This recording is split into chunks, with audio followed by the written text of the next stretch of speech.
All right. Hey guys, welcome to our weekly Monday Night Huddle. I'm Amber Ike. I'm just so excited to be back doing this. We were gone for Labor Day and we took that night off, and then I was gone last week in Hawaii. That's actually when I think during the huddle is when I had just gotten settled into our room. And so I missed that, but it sounds like it went great and that Tristan held the fort down while I was gone for that. So thank you for that, Tristan. But I'm just glad to be back. And I was telling some girls, all last week, like, I loved Kona, loved it, loved it, loved it. But I honestly could not wait to be back and, just hit the ground running. Like, I loved my time there, but I love being a part of our team on a regular basis. And so just good to be back. But tonight, okay, let's see. I feel like I'm so out of it. Like, we'll even see if this makes any sense, because I don't feel like I'm jet lagged, but you guys can tell me afterwards if I am, because if I don't make sense, you'll know. But tonight we're going to talk about success and what that looks like for each one of us and how we all get to determine what success is for us. We had a guest speaker there while we were there, and I didn't know that they did that. I knew we had a couple meetings, but I didn't realize that they were bringing in a guest to talk to us. And her name is Carrie Wilkerson, and I think she goes by the term Barefoot Executive, and she has a couple books out there. And she was so inspiring. She was so funny. I mean, literally 1 minute you're laughing, the next minute you're crying, the next minute she's like, bringing truth that you needed to hear. So I'm going to go over some notes that I took while I was there. And so anyways, but tonight we're going to talk about your journey. You define your success. Do your life and your business your way. We all get into this and we all have this business start unfolding at some point, and we really get to determine what that looks like for each one of us and what we're working toward and why we're doing what we're doing. My reason for working isn't the same for yours.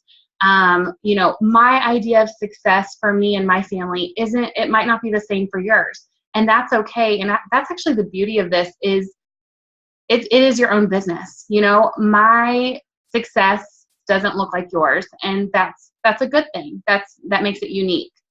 So success is in the eye of the beholder. And I just thought of this tonight when I was doing our notes. But I said, if you aren't satisfied with where your business is, it's not the products aren't working. It's not that the company isn't working or that your team isn't working. It's because, quite simply, you aren't working. And so when you realize that success is in your hands, that you have, the pedal on the metal and you are going whatever speed you want to go, that it puts some responsibility on ourselves, but it also empowers ourselves to realize my success lies in my own hands, not my team's hands, not my upline's hands, not my husband's hands. We can't blame anyone for where we are in our businesses other than our own, what we've done with what we have. So I want you guys to take some time over the next, she gave us some homework. So she came on Tuesday and talked to us, and came back on Thursday, and she gave us homework. She was like, you have 48 hours. I want you to meet with your shareholders, which is what she called, your spouse or your significant other, your children, if they're old enough. But she's like, I want you to meet with your shareholders and talk about what success looks like for you, what success looks like for your family. This is a family business, ultimately. For some of us, it might not be. This might just be your own thing you're doing. But for a lot of us, this is a vehicle that is moving our families in a certain direction that we want to go. And so it's important for us to have those meetings with our shareholders and really realize what is success to us. It's not enough to just say diamond is success. A rank is not success. Yes, in our eyes, it's easy to be like, okay, well, I'm not successful until I make it to the top. But that's not true, you guys. There are people who make it all the way to diamond, but if their priorities aren't in line with what is success to them, it's not going to mean anything having 4,500 points in your back office, right? So I want you guys to take a couple days and over the next couple days, meet with your shareholders, whoever that is in your life, and define what success looks like for you. And that looks different for each season of life. Some of us have little kids, some of us have kids heading to college. Some of us are kid-free right now. So just define what that looks like for you in this season that you're in right now. And really just have a heart-to-heart with yourself and your shareholders.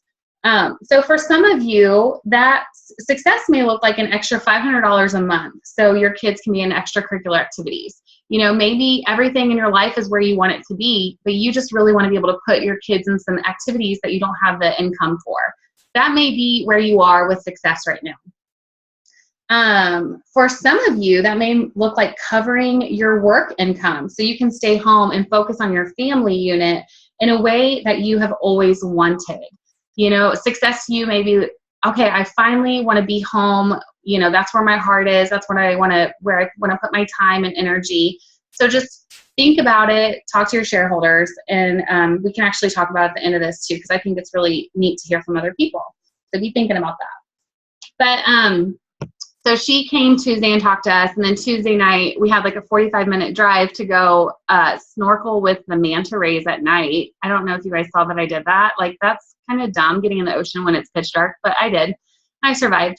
But we had like a 45-minute drive, and so Obi and I went over our homework, and it was just, I'm a dreamer and I love talking about that stuff anyway, but just getting his perspective on what success is. It was really neat to see how much on the same page we are. Like, this is success for our family, and this is why we're doing what we're doing, and this is ultimately what this is going to amount to for our family, and not just for us as a family, but what we're going to be able to do through this opportunity. And I love that because it's not just my business.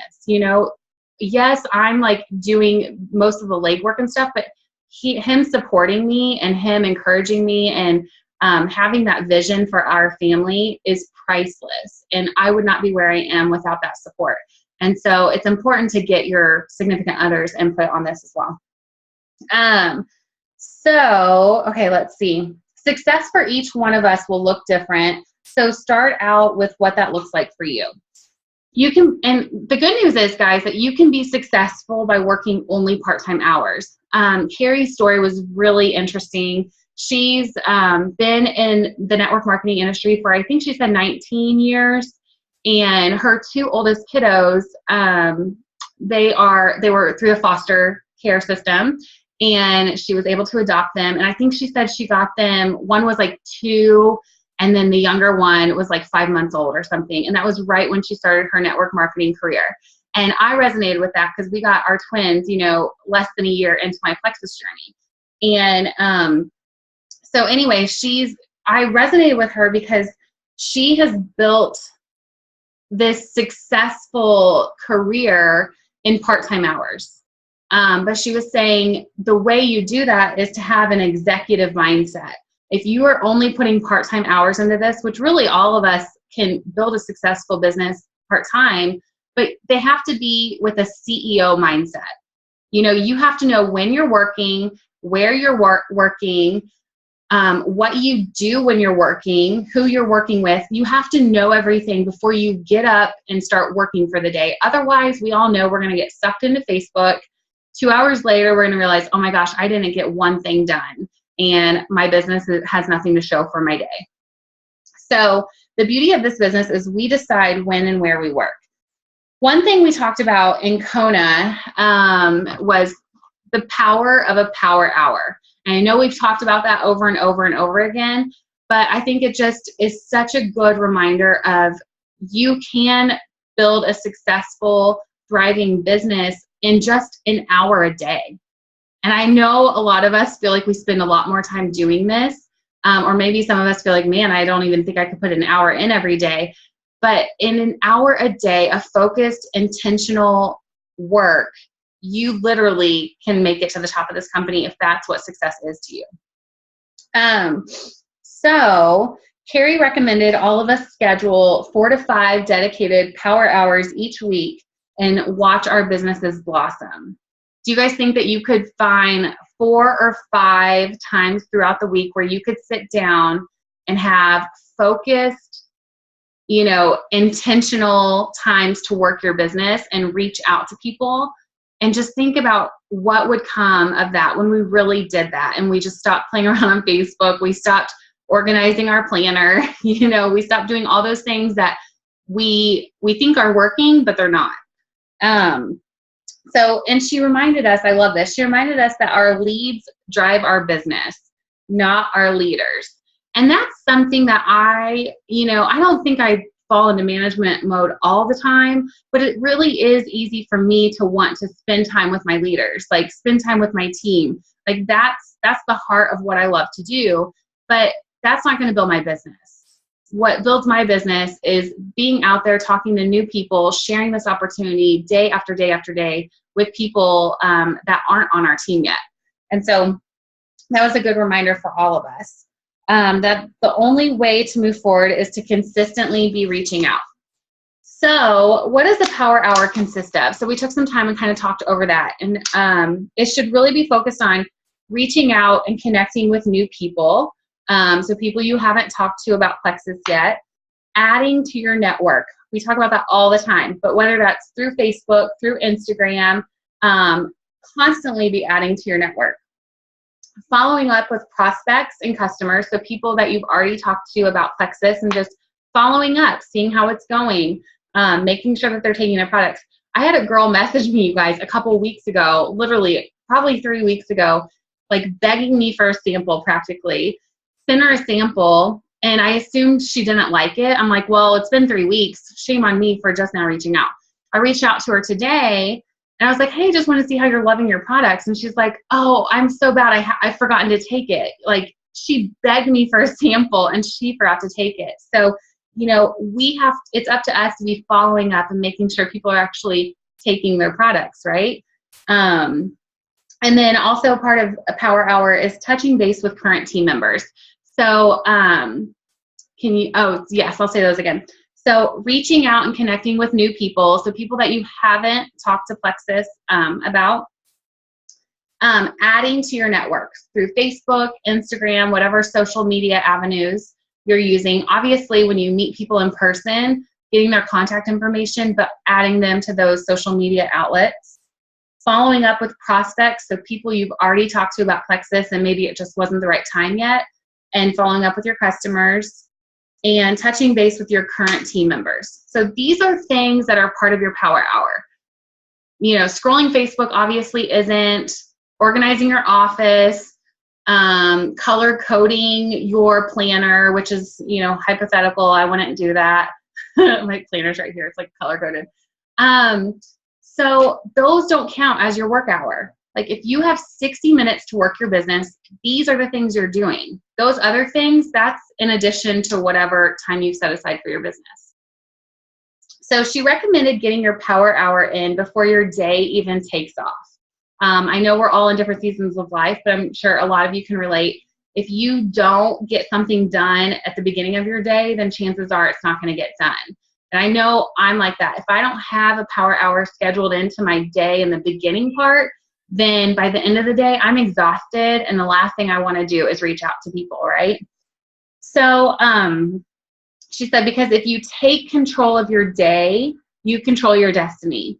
And she went through this whole thing about having routines, having rituals, knowing when you do what. And I think by default, like when we got the twins, I kind of moved into that mode just for survival purposes. But I resonated with everything she was saying. Like, if you don't have a plan, then, the whole day is just reacting. But when you have a plan and you know when you're doing what, you're very proactive with your day, and you tell your day what to do. Same thing with your money. Like we hear that from Dave Ramsey, tell your money what to do instead of your money telling you what to do. But the main key is to schedule your Power Hours into your week. Know when you're working and then stick to that. Obviously, things can change. Today, I was really excited because today was my first full day of the kids being in preschool and me getting to be a stay-at-home, work-from-home mom and get to experience that. Well, Eli woke up and he had like hives all over him from like a pet dander allergy. For all of you people that saw, we were going to get well, he wanted a dog. Now I don't have to get him one because he's like allergic evidently. That's cool. But anyways, so he was like in hives. So the twins went to school and he was home. So instead of me having this full 4 hours of leisurely bliss working my business, I got in 1 hour and then the rest of the time was with him. And that stuff happens. But at least I had a plan of action so I could get at least what I needed done and not stress out the rest of the day. So schedule it in. For some of you working women, there's a lot of us, you know, a lot of you guys that still have your full-time jobs right now. That may be planning your power hour for your lunch. Maybe you have a lunch hour. Maybe you only have 30 minutes. Use that 30 minutes of, you know, time to be intentional, focused, reaching out to people, and then find another 30-minute window if you need to, you know, before bed or something like that. Or maybe on your drive home if you're using voice messenger or Bluetooth or something like that to be safe. But using those little times to work your business. Maybe you're a night owl and you love to stay up late and, you know, once the house is quiet, that's when you can think. Use that time, you know, use whatever time works for you. For some of us, the only way we get in our power hour is if we wake up early. And I'm in that boat. Like if I'm going to be productive, I have got to get up before our kids. And she mentioned that. She was like, those of you who wait and have your kids come wake you up in the morning, that's not doing you any good. You know, you need to start your day before your kids start their day. And that was good for me to remember.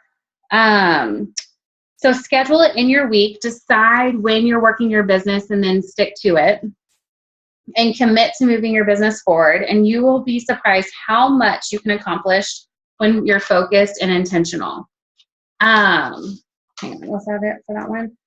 So a lot of you may be like, man, what can I get done in an hour? But if you have that time set aside and you know you're not scrolling Facebook, you know you're not responding to messages, we can get so much done. I'm actually kind of bad. Hang on.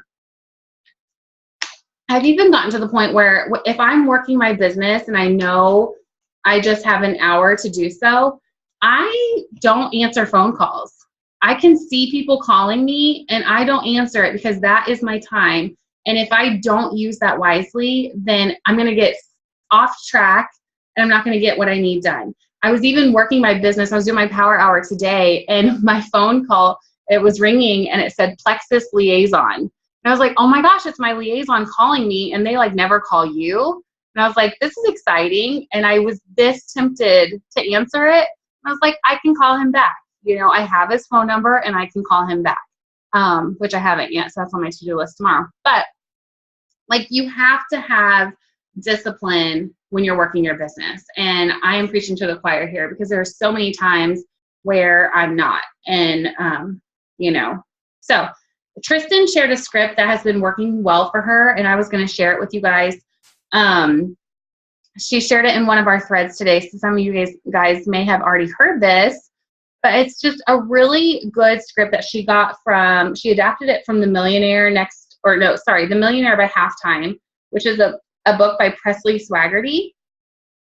And she's been using it when reaching out, and it's been great for getting people interested in hearing more. And so I'm going to read it to you guys, and then maybe I can post it on our team page. But basically, she just says, hello, you know, whatever that person's name is. Okay, I want to chat with you about this Plexus opportunity that I have.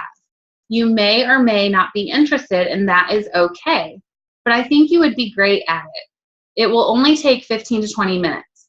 Would you be available to chat this week? Maybe Thursday or Friday?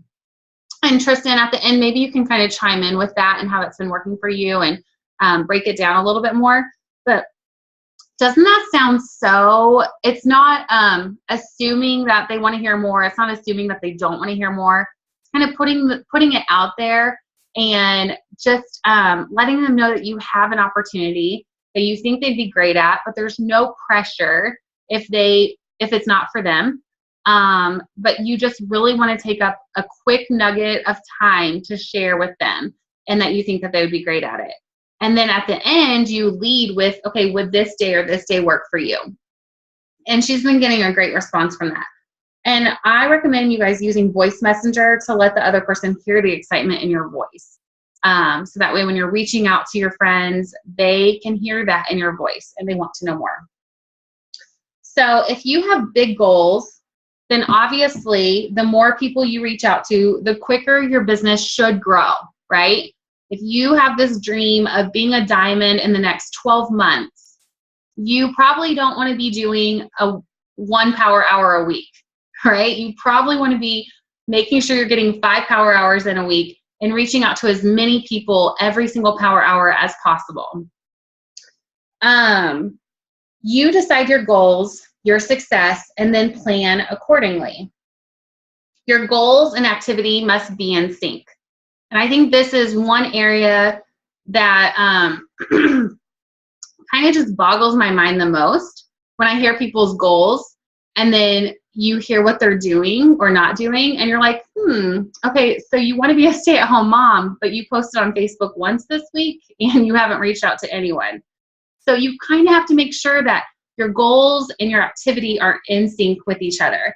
And if you're wanting to replace a full-time income, but are only reaching out to people once a week, you either need to adjust your goal or up your activity. And the beauty of this business is it truly is up to us how quickly we get to reach our goals. So guys, 10 months from now, you have 10 months from now is the Maui cutoff to be Emerald by July 31st, 2017. Sounds so weird to say 2017. You have 10 months to reach the goal of Emerald, which is 1,500 points for those of you who don't know. That may sound like a lot to you guys. That may sound like, oh my gosh, how in the world?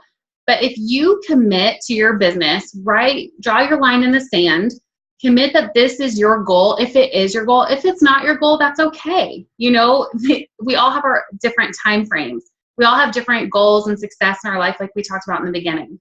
But if that is on your heart, if that is a goal of yours, commit to working your business smart over the next 10 months. Commit to those power hours, schedule them into your week, be intentional, be focused, and I honestly have no doubt that you will be there. You'll probably get there before July 31st. You'll probably reach your goal way before then. So I'm just so excited because I cannot wait to see who's going to be with me next year. And that's what success looks like for me. That when Obi and I were talking about it, I told him, I'm like, it's not enough for me to be here.